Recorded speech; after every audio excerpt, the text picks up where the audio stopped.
오늘은 우리가 또 어머니의 그 주일, 또 어머니의 그 날로 우리가 섬기고 또 기념하는 주일입니다.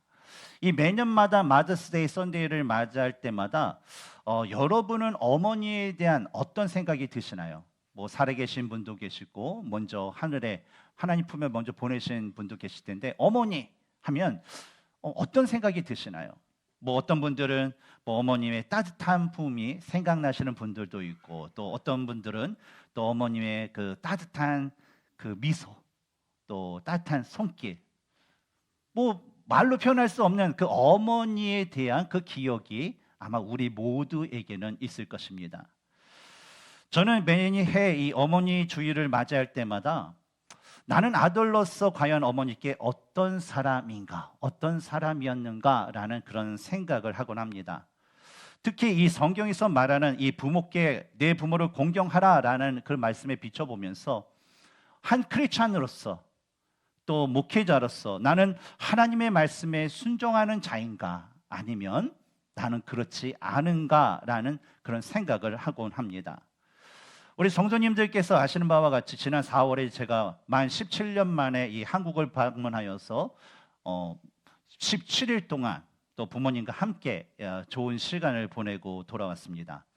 사실 처음에 이제 한국의 인천공항에 딱 도착해서 부모님이 저를 이렇게 마중 나오셨는데, 부모님을 이제 오랜만에 배웠을 때 솔직히요, 너무나도 연로하시고 또 연약한 그 모습 때문에 솔직히 깜짝 놀랐습니다. 물론 요즘에 이제 SNS나 뭐 전화기가 너무 좋아서 화상 통화를 하면서 얼굴도 보고 모습도 보고 뭐 여러 가지 이야기를 이렇게 나누곤 했지만, 실제로 제가 제 눈으로 제 앞에 선 그 부모님의 그 모습을 보았을 때에 저희 생각보다 너무나도 늙으시고 너무나도 그 연약해진 그 모습 때문에 마음이 너무나도 나빴습니다.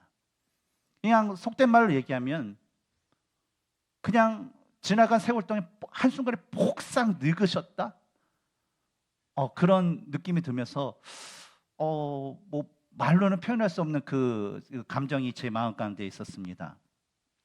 근데 본인의 몸도 힘이 없어서 가누기 힘듦에도 불구하고 아들이 이제 오랜만에 왔다고 뭐 아침서부터 점심까지 또 저녁까지 막 챙기면서 야 먹어라. 근데 저는 이제 그때 이제 뭐 금식도 하고 여러 가지 하고 있었기 때문에 괜찮습니다. 그래도요, 아들이 왔기 때문에 그냥 이것저것 만들면서 챙겨주는 그 부모님의 그 모습에 좀 저는 어찌할 바를 몰랐습니다. 그리고 이제 기한이 다 되어서 이 마지막 부모님께 이 절을 하면서 이 마지막 인사를 드리는 순간에 저도 모르게 이 참았던 이 감정이 복받쳐 오르면서 하염없는 그런 눈물이 흐르게 되었습니다. 왜냐하면 그 순간에 제 마음 가운데 드는 그런 감정과 어떤 생각이라는 것은 바로 이 순간이 살아계신 어머니 아버지를 마지막으로 보는 것은 아닐까라는 그런 걱정, 그런 생각이 들었기 때문입니다. 저는 이 멈추지 않는 그 눈물 속에 우리 부모님께 다음에는 꼭 며느리와 또 손주들을 제가 데리고 올 테니까요, 꼭 건강하게 꼭 살아 계세요 라는 그런 말을 하면서 이제 부모님을 떠나서 이제 미국에 돌아오게 되었습니다. 저는 이 하나님의 부르심을 받고요, 이제 목회자가 되었습니다. 그리고 목사가 된 후에 결코 어떤 경제적으로나 제 개인적인 어떤 상황으로 미국에 올 수 없는 그런 조건임에도 불구하고 하나님의 그 은혜로 이 미국 땅에 23년 전에 이제 오게 되었습니다. 그리고 모든 1세의 그 어르신들, 우리 부모님들이 우리 겪으셨던 것처럼 가족을 위해서 생활비를 벌기 위해서 또 주어진 모든 일, 불법만 아니면 손에 닥치는 뭐 굳은 일든 뭐든 그것을 다 모든 일에 최선을 다하면서 제 가정을 돌보고 또 학업도 또 이루어 나가고 또 저에게 주어진 그 사역에 아주 충실하게 또 그것을 감당하며 살아왔습니다. 그러다 보니까 올해로 한 23년째를 이제 맞이하면서 이 미국 생활을 이렇게 하게 살아가고 있습니다. 그래서 지금 23년을 미국에 살다 보니까 지금은요, 솔직히 한국보다 미국이 편해요. 미국이 어떤 뭐 여러 가지 생활이나 뭐 그런 것들이 이제 익숙하고 그래서 생활 편하고, 또 하나님께서 저에게 복을 주셔서 세 자녀를 주셨는데 첫째와 둘째는 벌써 만 18세 성년이 되었고, 또 막내는 이제 의젓한 이제 고등학생이 되어서 또 남부럽지 않는 남부럽지 않는 그런 삶을 산다라고 자신 있게 말할 정도의 그런 삶을 살고 있어요. 제 거 보시죠. 오늘 뉴스에서 저희 막내 9학년 우리 막내가 만들어준 카네이션입니다. 예. 그런데 그럼에도 불구하고 이상하게요, 제 마음에는요 떠나지 않는 그런 어떤 그 딜레마 같은 것이 있습니다. 뭐냐면 과연 내가 이곳에 사는 것이 아들로서 목사로서 옳은 것인가, 아니면 부모님이 계신 곳으로 내가 가야 하는 것인가라는 그런 갈등이 저에게 있기 때문입니다. 물론 부모님을 초대해서 미국에 사는 그 방법이 있죠. 저도 이제 미국 시민권을 받아서 부모님을 초청할 수 있는데, 이제 여러 가지 부모님을 모시고 사셨던 여러 주위의 분들과 또 그에 대한 여러 사람들의 그 조언을 보면 평생을 80년의 그 인생을 한국에서 사신 분이에요. 근데 그런 분을 미국에 딱 내려오면 미국의 삶이라는 것이 눈에 보이진 않지만 어떤 문화적인 그런 철창, 언어적인 철창, 자기의 가족과 친지와 친척과 모든 것이 없는 그런 철창, 그리고 모든 자녀들, 저희 부부들 비롯해서 아침에 일찍 나가서 저녁 늦게까지 오면 그 안에 그 공간에 있는 삶의 어떤 그런 보이지 않는 그 철창 같은 그런 삶을 부모님께 드릴 수 있다라는 그런 것들이 있어서, 사실 부모님을 초청하여서 함께 모시고 산다라는 것은 그렇게 쉽지 않는 그런 일인 것입니다. 이번에 한국에 갔을 때도 저희 주위에서 저희 가정을 이렇게 지켜보던 이모 중에 한 분이에요. 저에게 이런 질책을 하기도 하였습니다. 뭐냐면, 야 용호야, 너는 니네 집안에서 아들이 너 하나뿐인데 아니 어떻게 그렇게 오랫동안 부모님을 한 번도 뵈러 한국에 오지도 않냐? 그리고 니네 어머니 아버지 돌아가실 뻔했는데 너는 어떻게 그럴 때도 한 번도 한국에 오질 않았어? 라는 그 질책 말이죠. 물론 저에게 대한 이러한 질책은요 당연한 거예요. 정말 당연한 겁니다. 그런데 제가 그 이모의 말에 좀 섭섭했던 것은 뭐냐면, 오죽했으면 제가 17년 동안 한 번도 한국을 방문하지 못했을까요? 오죽했으면 제가 부모님이 위독하다라는 소식을 듣고 그 이야기를 방문하지 못했을까요? 라는 거예요. 조카가 오죽했으면 17년 동안 한국에 오지 못했을까라는 것에 대한 생각은 전혀 없이 그저 자신의 생각대로 주관대로 저를 질책하던 그런 말이 참으로 조금은 이게 섭섭했습니다. 사실 저희 부모님은요 그동안 생명이 위험하셨던 그 경우가 몇 번 있었어요. 어머님은 또 위암 수술을 받으셨고, 또 위암 수술 받은 지 6개월 만에 우리 아버지 어머니는 가스 중독으로 또 수원에서 해결 타고 서울로 이송하면서 생사가 왔다 갔다 한다라는 그런 이야기도 들었고, 또 아버지는 또 심장이 연세가 있으시다 보니까 심장이 박동이 안 되다 보니까 이게 쇼크 가서 길거리 가다가 몇 번이나 쓰러져서 또 돌아가실 뻔했고 등등 여러 번이 있었어요.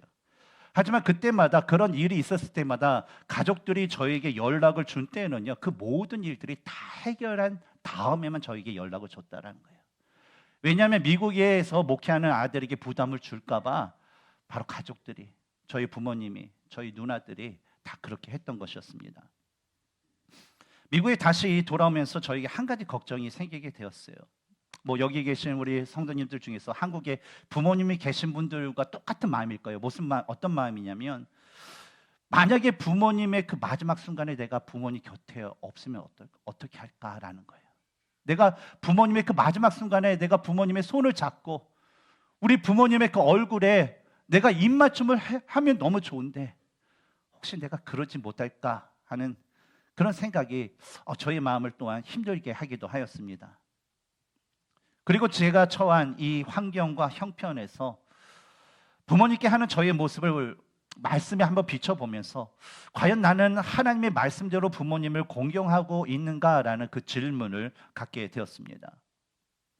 여러분은 어떠신가요? 여러분들은 여러분의 그 부모님께 어떠한 자녀이신가요? 아니면 어떠한 자녀이셨었나요? 오늘 본문의 말씀을 함께 나누면서 우리가 마더스데이를 맞이하여서 하나님이 원하시는 부모님을 공경하는 모습은 무엇인가에 대해서 우리가 함께 나누면서 우리 부모님을 또 공경하고 또 사랑할 수 있는 귀한 이 시간이 되기를 주님의 이름으로 축원합니다.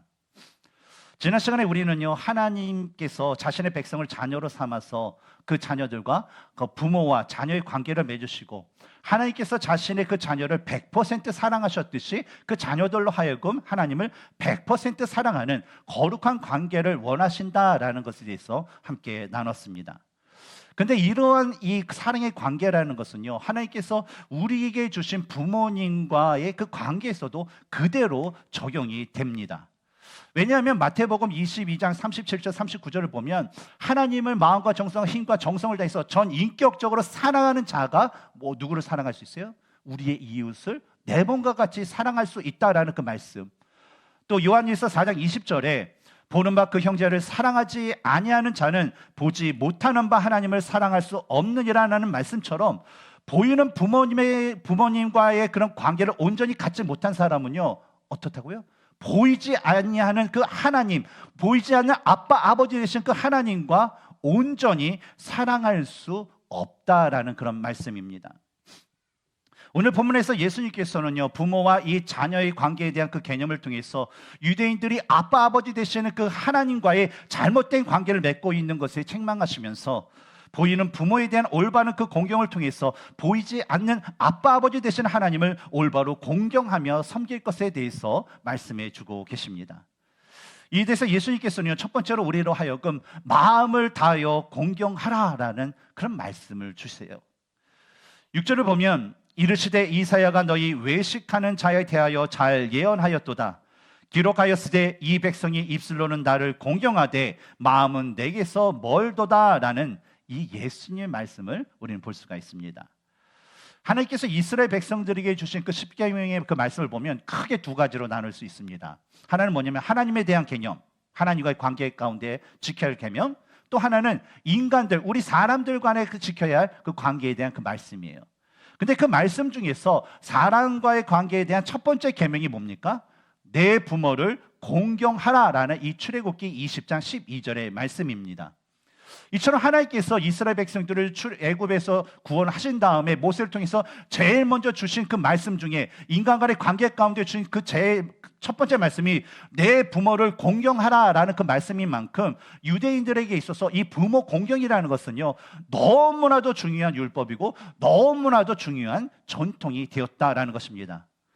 그리고 이 말씀에 보충하여서 말씀하시기를 출애굽기 21장 17절에서는 그 아비나 어미를 저주하는 자는 반드시 죽일지니라 라고 기록되어 있는데, 여기서 저주라는 것은 그냥 나쁜 말, 욕설, 악담을 퍼붓는 말, 그런 것들을 가리킵니다. 그리고 오늘 본문 10절에서 예수님께서는 이러한 모세의 말을 인용하여서 내 부모를 공경하라, 아버지나 어머니를 모욕하는 자는 죽임을 당하리라 라고 말씀하셨는데, 여기서도 모욕하다라는 것은 부모에 대해서 악하게 말하는 거, 부모에 대해서 나쁘게 말하는 거, 부모를 비방하는 것들을 가리킵니다. 그래서 이런 말씀들을 종합해 보면 하나님께서는 자녀가 부모를 섬기는 것을 어떻게 여기신다는 거예요. 자녀가 부모를 얼마큼 공경하냐, 어떠냐에 따라서 뭐예요? 그것을 바로 하나님 자신에게 그대로 적용시킨다라는 것입니다. 그래서 하나님께서는 부모를 저주하는 것을 하나님 자신을 저주하는 것으로 여기고, 그것을 아주 중대한 죄악으로 여기신다라는 거예요. 그래서 신명기 21장 18절에서 21절을 보면 악하고 패역한 아들에 대한 율법의 말씀이 나와요. 근데 그 말씀을 보면 완악하고 패역한 자녀는요, 반드시 죽여가지고 이스라엘 진영에서, 이스라엘에서 그 악을 제하여 버리라 라고 하나님께서 말씀을 하셨다라는 것입니다.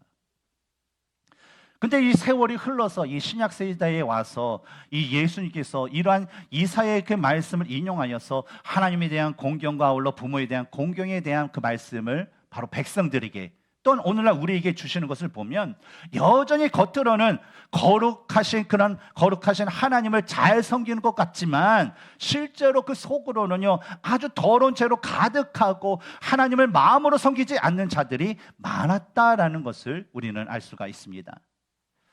당시 하나님께 대한 이 유대의 종교 지도자들이나 이 백성들을 보면요, 하나님을 이 사랑하는 마음으로 하나님께 제사를 드리기보다는요, 그냥 종교적인 그 의무를 가지고 그냥 하나님께 제사 드리는 경우가 너무나도 많았어요. 하나님께서 모세를 통해서 여러분 하나님께 제사 드리는 그 방법을 아주 디테일하게 자세하게 진짜 많은 그 장소를 활용해서 말씀해 주셨잖아요. 왜 그렇게 하셨을까요? 우리를 힘들게 만들려고? 우리를 괴롭게 만들려고요? 아니에요. 바로 그 제사 드리는 그 방법을 통해서 그 모든 과정을 통해서 우리로 하여금 하나님의 은혜를 구하고 우리로 하여금 하나님의 그 사랑의 마음을 갖고 또 그 은혜와 사랑 때문에 하나님을 찬양과 영광을 그분께 돌리면서 하나님과의 그 거룩한 관계를 맺기 위해서 바로 제사의 모든 과정을 디테일하게 그리고 그것을 지키라고 강조하고 반복적으로 말씀하셨다라는 것입니다. 그런데 이런 관계를 갖기 위해서 가장 이 필수적이고 우선적으로 행했던 그 과정이 바로 제단에서 희생 제물의 피로 자신의 그 죄를 자신의 죄에 대한 용서를 구하는 일이었어요. 그런 후에 이 물두멍에서 자신의 몸에 더러워진 그런 모든 죄를 씻긴과 동시에 마음의 정결함을 갖고 그 후에야 바로 하나님의 임재가 있는 성소와 지성소에 나아가서 하나님의 긍휼하심을 구하고 하나님의 그 은혜를 구해야만 했다라는 것이죠. 그것이 뭐예요? 하나님께서 자신의 자녀들에게 자신의 백성들에게 자신한테 나오는 그런 과정과 그 방법이었다라는 것입니다. 그러나 사람들이 시대의 흐름에 따라서 이러한 제사에 대한 하나님의 그 기쁘신 뜻을 그 말씀의 그 뜻을 점점 깨닫지 못하자 결국 하나님께 드리는 그 제사가 형식적인 종교 행위로 전락하게 되었다라는 거예요. 많은 사람들이 더 이상 하나님 앞에 제사를 드리기 위해서 며칠 전서부터 마음과 자신의 어떤 그 정성을 다해서 어떤 제물이나 제사를 준비하지 않았어요. 하나님께 합당하도록 어떤 그런 자신의 어떤 거룩함을 유지할 수 있도록 삶을 되돌아보지 않았어요. 그저 연중 행사로 예루살렘 성전에 들어가서 성전에서 파는 그냥 짐승들 중에서 그냥 마음에 드는 거 하나 이렇게 사서 그냥 제사장이 있어서 제사장님 저를 위해서 예배 드려주세요. 제사 드리세요 하고 말고 또 어떤 사람은 돈을 환전해서 그것을 성전에 헌금을 내고 아유 나는 이제 다 했어. 나는 하나님께서 말씀하신 모든 제사 예배를 다 드렸어. 내가 할 도리는 다 했어 라고 하면서 뭐예요? 그냥 자기 만족을 누릴 뿐이라는 것입니다. 근데 이런 모습에 대해서 예수님께서 오늘 본문 8절에서는요 다음과 같이 말씀하셨어요. 같이 한번 읽어볼까요? 시작. 너희가 하나님의 계명은 버리고 사람의 전통을 지키느니라. 오늘날에는요 예수님의 십자가의 그 죽으심과 그 부활로 이 구약 성경에서 나오는 그런 제사법이라는 것은 폐지가 되었습니다. 하지만 여러분 우리가 기억해야 될 것은 뭐냐면 사람들이 하나님께 나아가는 영적 원리는요 바로 제사의 과정을 통해서 우리에게 주신 그 원리가 동일하게 적용이 된다라는 거예요. 따라서 시대는 변하였지만요 우리는요 하나님 앞에 온전히 나아가기 위해서 말씀과 기도와 예배의 삶을 통해서 항상 자신의 그 삶을 되돌아보면서 우리의 내적인 모습과 우리의 외적인 그 모습이 항상 하나님이 기뻐하시는 거룩한 모습을 가질 수 있도록 또 그것을 유지할 수 있도록 노력을 해야 된다는 것입니다. 그리고 우리가 이러한 모습을 가질 때에 하나님은요 우리의 모습, 우리의 마음을 보시고 기뻐하시고요 마태복음 7장 11절에 너희가 악한 자라도 좋은 것으로 자식에게 줄 줄 알거든 하물며 하늘에 계신 너희 아버지께서 구하는 자에게 좋은 것으로 주시지 않겠느냐라는 그 말씀처럼 우리에게 필요한 그 모든 것들을요 어떻게 주신다라는 거예요? 적당하게 알맞게 어떻게 주신다고요? 넘치도록 충만하게 채워지는 하나님의 은혜와 축복이 우리에게 주어진다라는 것입니다. 또한 하나님과 우리가 부모와 자녀와의 그 온전한 그 관계를 우리가 맺을 때에 우리는요 당연히 하나님의 말씀에 순종하여서 우리의 육신의 그 부모님을 공경하는 그 모습을 가질 수밖에 없는 것입니다. 그러므로 사랑하는 우리 성도 여러분, 하나님께 마음을 다해서 순종하는 진정한 하나님의 그 자녀들이 되시기 바랍니다. 그리고 하나님께 하듯 우리의 그 부모님과 또 교회의 영적인 부모님께 마음을 다해 공경함으로 인해서 하나님께서 퍼주시는 어떤 사랑과 축복을 받으시는 저와 여러분이 되기를 주님의 이름으로 축원합니다. 두 번째로 예수님께서는요 우리로 하여금 물질로도 공경하라라고 말씀을 하십니다. 우리 본문 11절과 12절을 읽겠습니다. 시작.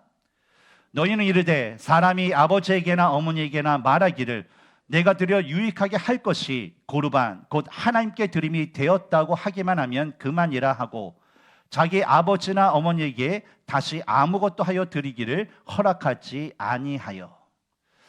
이 11절에 나오는 이 고르반이라는 그 단어는요, 바로 하나님께 드리는 제물이라는 뜻의 히브리어입니다. 그래서 뭐 하나님께 드리는 예물, 하나님께 드리는 뭐 제물, 그런 것들을 의미하죠. 유대 사회에서는요, 관습적으로 어떤 사람이 자신에게 있는 어떤 것을 전적으로 하나님 앞에 드리기 위해서 구별해 놓은 예물이나 제물을 가리켜서 고르반이라고 말하였습니다.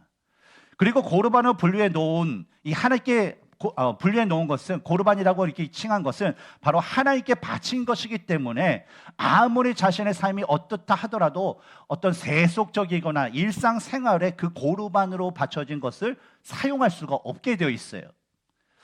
뭐 비슷한 개념을 찾는다면 예전에 제가 어렸을 때 뭐 초중고 때 보면 저희 교회에서는 그랬어요. 뭐 많은 교회에서도 그렇지만 1월 매해 첫째 주를 보면 헌금 봉투를 이렇게 줍니다. 그러면 52제 주일 헌금 봉투, 절기 봉투, 또 감사 헌금 봉투, 뭐 그런 것들 여러 가지를 세트로 해서 이렇게 줘요. 근데 제가 기억하는 부모님은 뭐냐면 그것을 받으면 매 첫 해에 또 매달 처음에 주일 헌금을 다 거기다 이렇게 봉투를 넣으세요. 근데 아무것도 이렇게 지갑에 꺼내서 낸 것이 아니라 일부러 은행까지 갔다 와서 새 돈으로 바꿔서 그걸 차곡차곡 넣습니다.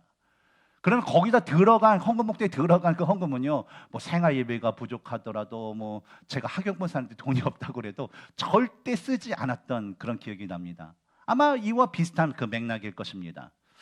근데 이 처음에는 이 고르반 제도가 아마 잘 뭐 나오진 않지만 잘 되었을 거예요. 그렇죠? 우리가 작심삼일이라는 것도 있지만 우리가 계획을 세우면 하루 이틀 얼마나 잘 세웁니까? 그렇죠? 그런 것처럼 이 고르반이라는 제도도 이스라엘의 어떤 그 사회에서 처음에는 아주 잘 진행이 되었을 거예요. 근데 오늘 본문을 보면 예수님의 시대에는요, 사람들이 고르반이라는 것을 외치기는 외쳤지만 제대로 실행되지 않았습니다. 그 첫 번째 이유는 11절에 너희는 이르되 사람이 아버지에게나 어머니에게나 말하기를 내가 드려 유익하게 할 것이 고르반 곧 하나님께 드림이 되었다 하기만 하면 그만이라 하고 라는 그 말씀처럼 뭐예요? 행동이 없는 말뿐인 고르반이었기 때문이라는 거예요. 고르반 그럼 뭐예요? 하나님께 바쳐야 되는 거예요. 근데 말만 하나님께 바친다 그러고 실질적으로는 그렇지 않은 그런 고르반이 예수님 시절에 실행되었다는 거예요.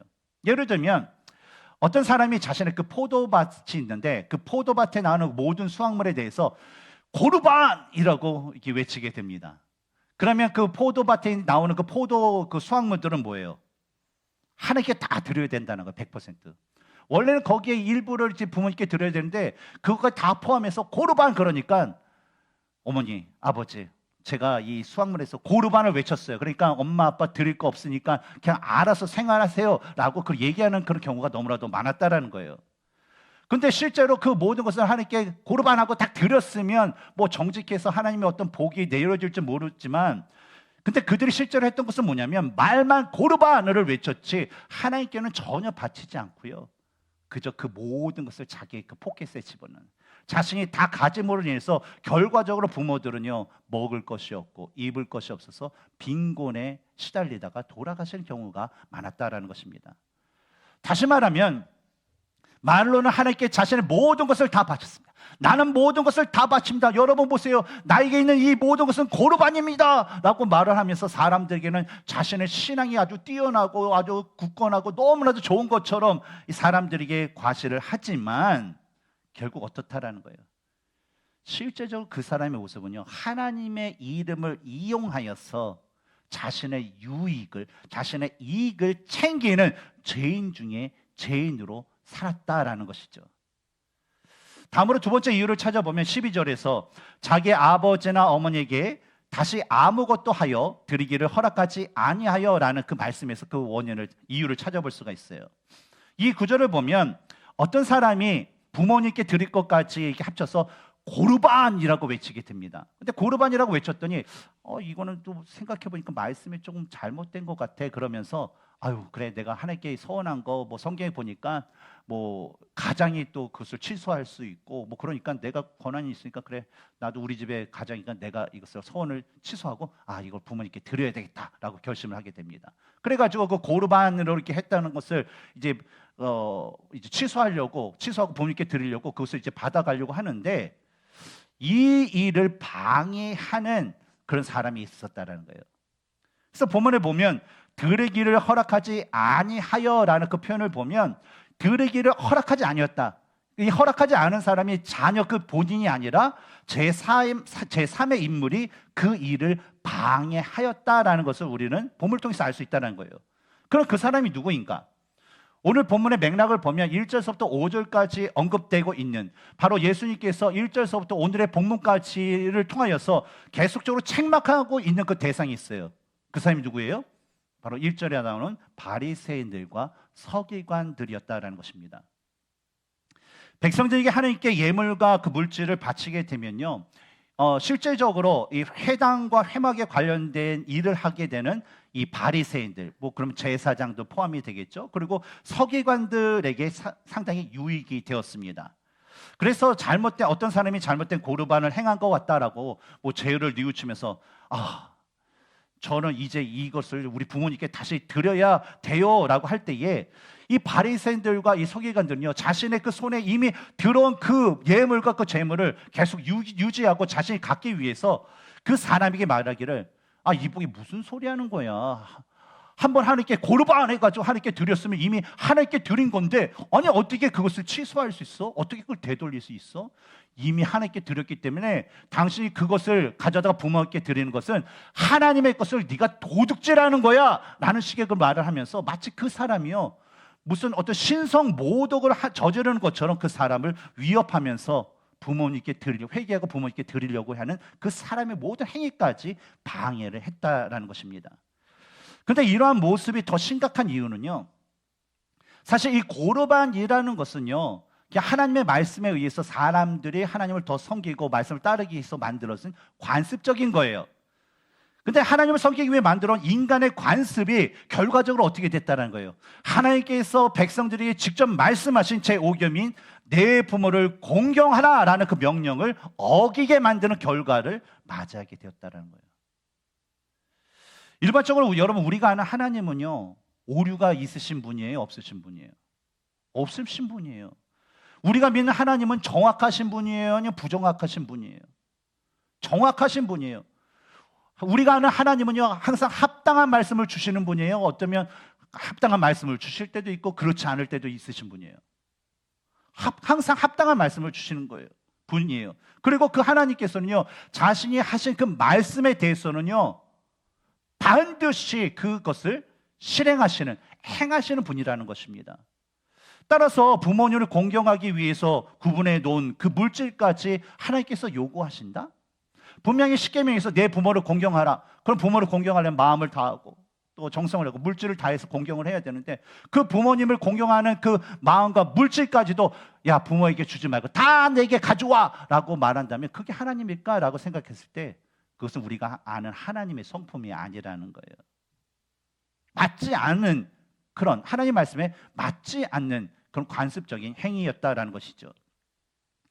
오늘날에도 자신들이 자신의 돈을 다 사용할 수밖에 없는 아주 그럴듯한 이유를 대면서 연로하신 부모님을 전혀 모시는데 자신의 물질을 드리지 않는 사람들도 있습니다. 뭐 애들 공부 가르쳐야 돼요. 애들 먹여 살려야 돼요. 우리 좀 제대로 살려면 또 집도 장만해야 되고 차도 장만해야 되고 기타 등등. 미안한데 부모님께 드릴 건 없네요.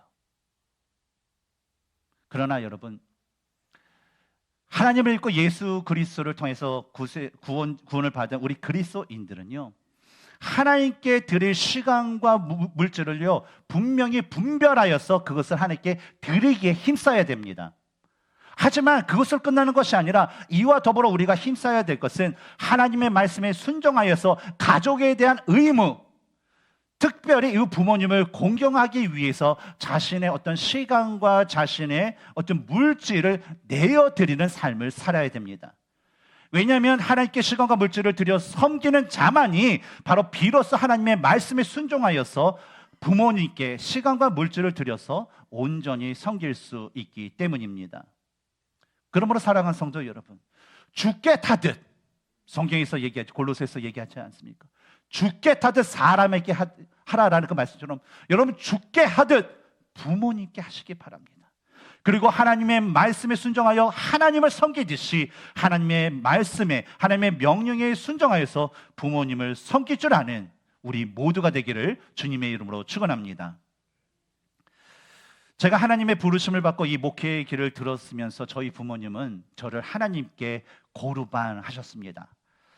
비록 뭐 하나님의 인도하심을 따라 미국에 와서 뭐 적응하고 공부하고 목회하고 또 가족을 돌보면서 때로는 돈이 없다, 뭐 시간이 없다, 바쁘다, 뭐 기타 등등의 여러 가지 그 이유로 17년 동안 제가 한국에 가보지는 못했지만 이 하나밖에 없는 아들인 저에게 한 번도 저희 부모님은요, 뭐 싫은 내색도 하지 않으시고 뭐 섭섭한 소리조차 한마디도 하지 않으셨어요.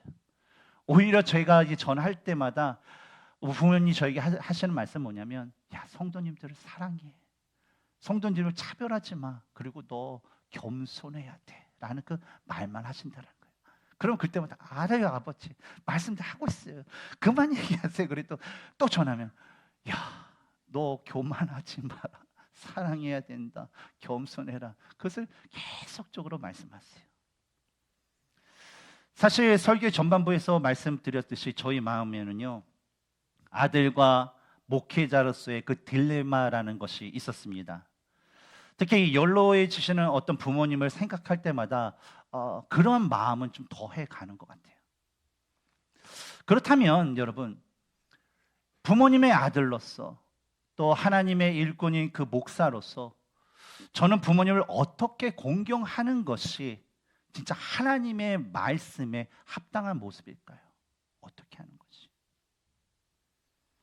성경을 보면 한나가 참 귀하게 얻은 그 아들 사무엘을요, 하나님께 고르반한 그런 사건을 우리는 기억하고 있을 것입니다.